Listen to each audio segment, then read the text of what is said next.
Ito na nga, katatapos lang ng impeachment. Grabe naman, oo. Kung kayo'y nanonood at katulad kong naasar na rin at napipikon na rin, ito ang aking observation. Para bang ang pakiramdam natin sa simula, di ba? Nung nagtatanong na yung defense, I would not concentrate myself with the prosecutor kasi yung pa rin naman yung mga pinagsasabi at pinagtatanong nila to verify the fact na oo nga, meron nga ganun si BP Sara, oo nga, may ganyan si BP Sara. But let's focus on the defense. Nung una, sa simula niyang pagtatanong, ako'y pikon na gusto ko na siyang batukan. Pero bilang respeto, natural, antayin natin kung bakit niya ginagawa yung mga yon. Kasi para bang as if he is going to technical, yung para bang lahat na lang ng mga issues sa date, issues sa ganyan, issues sa ganito, lahat na lang ginagawa niya, tinatanong niya yung mga ganong mga tanong na para bang feeling ko gusto niyang talunin gusto niyang talunin itong kaso na to via technical decision. Alam naman natin na that is not a regular criminal court. Sa regular criminal court kasi, dalawa kasi yung pwede kang manalo, true conviction or technical decision. O may mali kang naipasa o may mali kang nagawa. Pwede naman yun sa criminal court, pero this is an impeachment court, oh my God. Kaya kanina asar na ako, gusto ko nang patayin talaga yung pinanonood ko. Ay, naku, kaysa iba to ko, sayang din naman. Tapos, all the while, sa bandang huli, so as he goes on, ang tagal, Diyos ko, ang tagal, parang nakakainip. Kahit na yung mga Senate, naiinip na. So, nangyari, as he goes on, eto pala ang gusto niyang palabasin. Etong tatlong ito. Which is, medyo, nahirapan siya. Oo, I must admit, alam nyo, ako very, yung balance ako. Hindi porke, sige, gusto ko nga kay VP dahil nga mahal ko si Tatay Diggs. Doon lang ako kay VP. This is with regards to the defense tactics, Akala ko noong una talaga technically niya hindi naman yan. Kaya nga sinabihan siya ng Prosecutor's Council, hindi po ito impeachment, ito po ay impeachment court. Baka nakakalimutan ng defense ito po ay impeachment court. Kaya nga, yun na rin ang gusto ko sabihin. Gusto ko nang pumasok doon sa loob ng television o kaya doon sa loob ng laptop ko na gusto ko nang batukan siya at sabihin sa, ano ba ginagawa mo? Ang tagal-tagal mo, ang dami mo palibot-libot. Oo na, mali ng petsa, oo na, ganyan na, ganito na, di ba? Yun ang una nating nararamdaman. Pero all the while, ito pala lang yung gusto niyang parang ipakita sa prosecution panel at saka doon sa mga senator judge. So gusto niya ditong ipakita na para kasi yung mga dokumento nagsasaad na parang minamadali yung produce para magamit kaagad ng HOR. Kasi this was actually used during the first impeachment trial, di ba? During that time, talagang nagmamadali na silang mag-submit, di ba? Kaya nga yung first impeachment, kita nyo, di ba, na technical. Kasi nga, minadali naman talaga yun. O sige, aminin na natin, sige, na minamadali yung pagtungkol kay BBM. Ngayon, etong pangalawa, doon na nga yung parang pinaka naging problema nila. Yung kay BBM, minamadali nila, parang inaasikaso nila to the point na ano-ano na yung mga typo, meron ng mga, yung sa ma'am, ginawa nilang mama, yung mga petsa, iba-iba na. Pero pagdating kay VP Sara, parang pinalalabas niya, may bias ang NBI at saka ang DOJ. Kasi ang sabi nga niya dito, moto proprio. Ibig sabihin, may kusang palo. May kusang palo dapat ang NBI at saka DOJ o kaya NBI lang na mag-imbestiga pagka presidente, vice president na ang mga may threat o kaya may something na dapat imbestigahan doon sa mga matataas na tao na yan. Pati Speaker of the House and Senate President. So parang gusto niya ditong ipahiwatig, bakit kay BBM sa sobrang pag-aasikaso nyo na madali nyo, bakit kay BP Sara hindi? Parang yun ang gusto niyang palitawin eh. And then ang third point niya dito gusto niya ditong i-connect si BBM.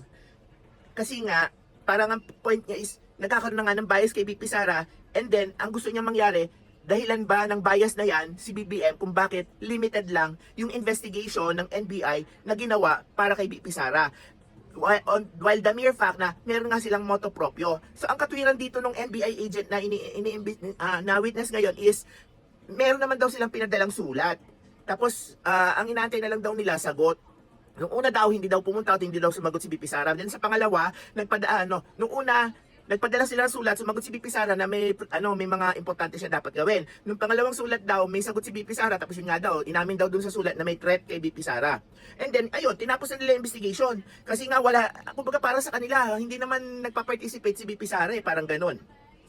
Doon sa second impeachment trial, o third impeachment trial, the same attorney, ang parang pinalalabas niya is, Ito bang si BBM nagbigay ng affidavit niya? Ito bang si Romualdez nagbigay ng affidavit niya? Ito bang si Lisa Araneta nagbigay ng affidavit niya? Which is, ang sagot naman ni Kalilong is no.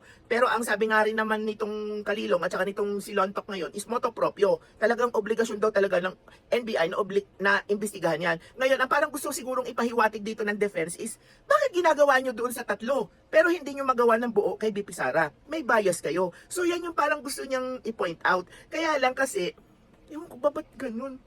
Ba't pasikot-sikot siya? So hindi niya madirekta kasi nga sa bagay kasi natural bang nagdirect siya ng ano pero naman meron namang ways and means. Direktahin mo na. Sana tinanong na lang niya, oy ginagawa niyo kay sa bagay na diretso niya rin ng kahit papaano naman kasi lang may objection kasi doon sa kabila leading na naman kasi yun. May mga tanong kasi na hindi talaga pinapayagan Pero kung ako sa kanya, pero minsan nagtanong siya na you did for BBM, not for Sara, parang ganun ng parang tema nung pagtatanong niya. Hindi naman nag-object yung kabila. Hindi, slightly nag-object. Tapos pinayagan ni Cayetano yung tanong. Sumagot naman yung yung pa rin ang sagot, yung paikot-ikot lang. Yung pa rin naman ang sagot that's why daw na may pinadala silang sulat. Pero hindi naman nila tapos paikot-ikot yung tanong na may motu proprio nga. Ganun lang, paikot-ikot lang. Pero hindi niya marekta. Siguro ang gusto niya dito mangyari ng depensa is rektang sabihin nung witness na yan o na may pagkukulang nga sila sa pagdating kay BP Sara. Kasi pagka yun ang nakuha niya, yun ang point na napalabas niya, mas magkakaroon ngayon ng edge si BP Sara na may bias yung investigating body pagdating kay BP Sara. Kaya nga lang kasi, nahilong-talilong na ako, parang paulit, kulang na lang gusto ko sabihin, presiding officer, can we change the council? Pero let us give the benefit of the doubt dito sa council na to. Sino mga ba nakalimutan ko nakalimutan mo. Hindi ako masyadong sa pangalan, pero yung council ibig sabihin siya yun sa defense na council. Parang gusto ko nang mag-request gusto ko mag-submit ng diyan sa presiding officer na can we please dun sa sa leader ng defense council na pakibago mo na, wag na yun ang gamitin natin kaya may ruling pala sila. May ruling sila na kapag kayong una nagtanong, yun na rin yung magtatanong. Kapag halimbawa dyan, pagdating dyan sa article na yan, siya lang ang magtatanong. Sa ibang article, pwede rin magtanong yung iba. Naku po, Diyos ko, tapos eto pa rin ang magtatanong next time. Sana naman mag-improve na yung mag-improve na yung pamamaraan niya kasi medyo nadi-disappoint na rin ako. For a person na something like mahilig sa mga ganyang courtroom drama, lahat ata pinanood ko na. I guess this is a bit disappointing for me. Ang bigat-bigat sa kalooban ko kasi hindi niya talaga napalitaw kung ano yung mga gusto niyang palitawin. Which is tatlo lang naman yan. Una, pagdating kay BP Sara, may bias ang NBI. Tapos yung dating mga investigation, dahil sa sobrang kagusto nilang gawang kagad ng report, minadali because of ang gusto niyang paratingin may utos si BBM. And then, yun nga, yung pangatlo, may connection si BBM kung bakit ganyan ang actions ng NBI at saka DOJ. Yun ang gusto niyang parang paratingin, connect yung mga yun. Pero talagang nahirapan talaga siya gawin. I'm sorry sad to say, patawarin niyo ako mga TTS. Pero that is just my opinion. Ito lang, para sa akin lang. Huwag niyo akong i-judge. Sa mga nangyayari ngayon, so parang ilang araw na lang yan yung article na yan, ilang araw na lang yan. Pero sa susunod naman kasi, yung depensa naman ang magpapakita ng mga witness nila. Kaya wag pa rin tayong madi-disappoint. Sa ngayon kasi, parang hindi naman talaga nila balak ng, ewan ko ba? Parang hindi na nila balak i-discredit talaga yung yung mga witness ng prosecutor Parang ginagawa na lang nila ngayon is yung, ayun nga, parang tinetechnical lang muna nila para may masabi lang na nasabi kahit papano. Tignan natin at tantayin natin pag yung witness na nilang isinalang nila kung ano ang kanilang maipapakita. Pero para sa akin lang may dalawang bagay ako na gusto nilang mapakita para talagang kahit papano may bawi doon sa nasabi kasi talagang nasabi na wala na tayong magagawa. Pasensya na kayo yung talagang katotohanan nasabi na ni BP Sara.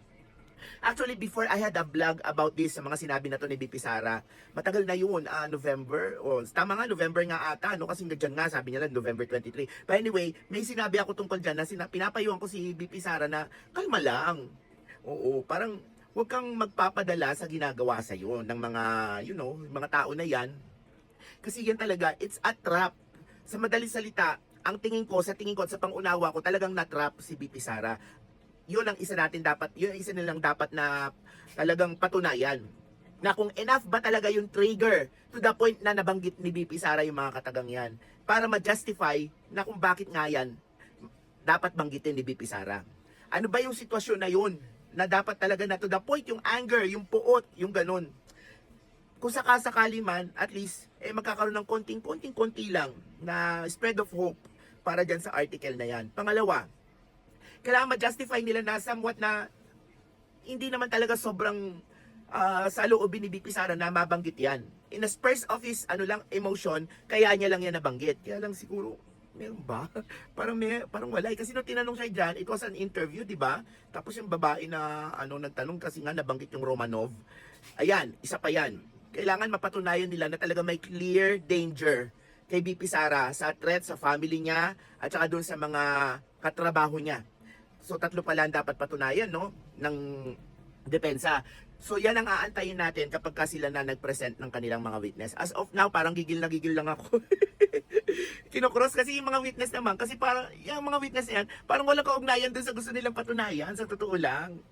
Parang hindi naman yan yung mga witness na dapat makapagpatunay na meron ng danger kay BP Sara. So may point ka din dyan na parang natatanong din kung naimbestigahan ba ng tama. But anyway, hanapin natin yan sa susunod na impeachment trial ha.